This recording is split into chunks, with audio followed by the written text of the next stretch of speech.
Standby, kamera ready, sound ready, 3, 2, 1, action. Assalamualaikum warahmatullahi wabarakatuh. Halo sahabat, kami dari Institut Agama Islam Negeri Kendari, Fakultas Tarbiyah dan Ilmu Kehidupan, Prodi Pendidikan Guru Madrasah Ibtidaiyah, semester 5, kelompok 3. Di sini kami akan membahas tentang manajemen personalia lembaga pendidikan Islam. Tahukah kalian, keberhasilan sebuah lembaga pendidikan tidak hanya ditentukan oleh kurikulum dan fasilitas, tetapi juga oleh bagaimana sumber daya manusianya dikelola.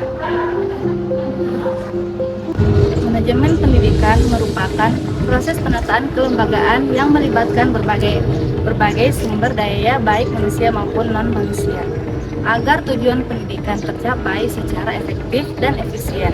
Dalam dunia pendidikan ada istilah manajemen personalia, yaitu pengelolaan semua orang yang bekerja dalam organisasi pendidikan, mulai dari kepala sekolah, guru, pegawai, hingga siswa yang berperan aktif. Menurut Made Pidarta, personalia adalah semua anggota yang bekerja untuk kepentingan organisasi dalam mencapai tujuan bersama. Bahkan, siswa yang aktif seperti anggota OSIS juga termasuk bagian dari personalia pendidikan. Kemajuan teknologi menuntut tenaga pendidik dan kependidikan untuk terus meningkatkan profesionalismenya. Mereka bukan hanya mengajar, tetapi juga harus mampu beradaptasi dan memanfaatkan teknologi secara bijak.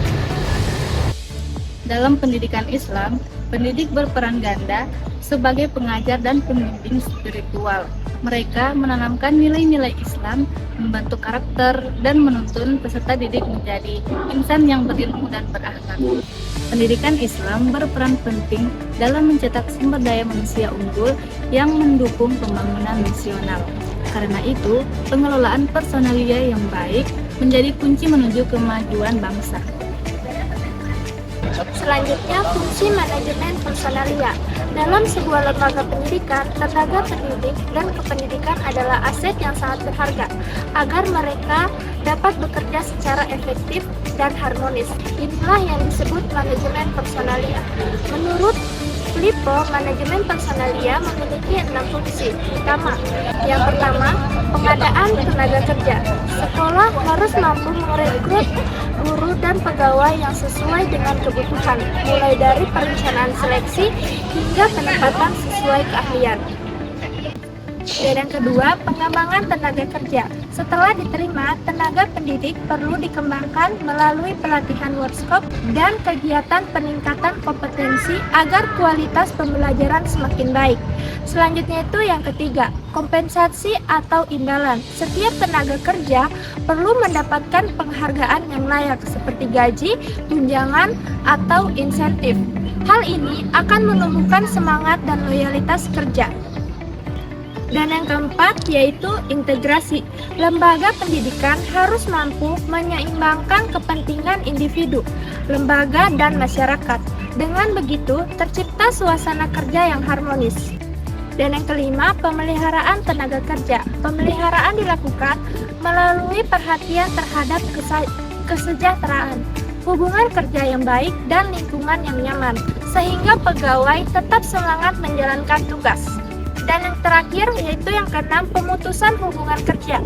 Jika masa kerja berakhir atau alasan tertentu, lembaga perlu mengelola proses pemutusan kerja secara adil, manusiawi, dan sesuai aturan.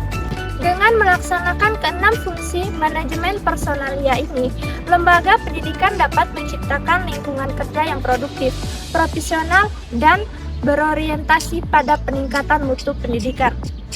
Nah, kali ini kita akan membahas strategi pengelolaan kegiatan yang mendukung peningkatan kualitas personalia di madrasah. Langkah pertama adalah pengadaan personalia atau pegawai.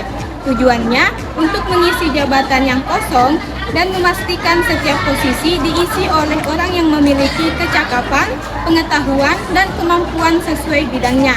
Dengan pengadaan yang tepat, kinerja madrasah akan lebih efektif dan efisien. Yang kedua adalah pengembangan personalia. Kegiatan ini penting untuk meningkatkan kemampuan pengetahuan dan profesionalisme guru, serta tenaga kependidikan peran pimpinan madrasah sangat menentukan keberhasilan pengembangan ini, mulai dari perencanaan hingga pelaksanaannya. Jadi, kepemimpinan yang baik adalah kunci utama. Kemudian, ada hubungan antar personalia. Hubungan yang baik akan menciptakan iklim organisasi yang positif di madrasah. Hubungan yang diharapkan adalah yang penuh kerukunan, gotong royong, dan menghormati dan rasa memiliki. Jika semua personalia kompak, produktif madrasah pasti meningkat. Pemeliharaan personalia bertujuan untuk memenuhi kebutuhan sosial, ekonomi, dan psikologis pegawai, mulai dari pemberian gaji, tunjangan, fasilitas kesehatan, perlakuan yang adil hingga penghargaan atas prestasi. Dengan begitu, pegawai merasa dihargai dan termotivasi dalam bekerja. Selain itu, kesejahteraan personalia juga tak kalah penting. Manajemen yang baik harus memastikan lingkungan kerja yang aman, sehat, dan nyaman. Hal-hal seperti jam kerja, cuti, tunjangan sakit, dan pensiun perlu diperhatikan untuk menjaga keseimbangan kerja dan kehidupan pribadi pegawai. Dan terakhir, ada penilaian personalia. Kepala madrasah menilai berbagai aspek seperti kemampuan kerja, disiplin, tanggung jawab, kerjasama, dan kepemimpinan. Penilaian ini membantu melihat sejauh mana kerja pegawai serta menentukan langkah pengembangan berikutnya.